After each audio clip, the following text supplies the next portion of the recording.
بھٹو زرداری کبھی بھی ملک کے وزیر اعظم نہیں بن سکتے۔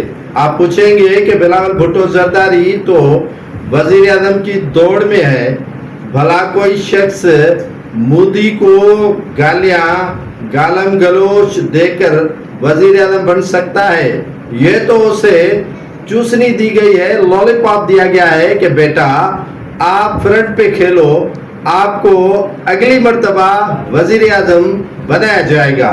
لیکن اس کے برعکس نون لیگ جو کاروباری شراکت کر رہی ہے بھارت کے ساتھ، جن کا اربوں ڈالرز کا انویسٹ ہے بھارت میں، وہ بھارت کے خلاف جارحانہ انداز کیوں نہیں لے رہے؟ مسلم لیگ نون کے میاں نواز شریف پاک بھارت کشیدگی پر خاموش، مریم نواز خاموش، شہباز خاموش، اور حسن اور حسین نواز تو مکمل طور پر خاموش۔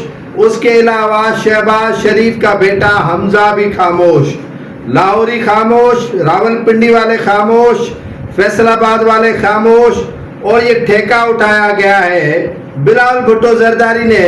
تو جب کام نکل جائے گا تو بلاول بھٹو زرداری بھی ٹائے ٹائے فش ہو جائے گا۔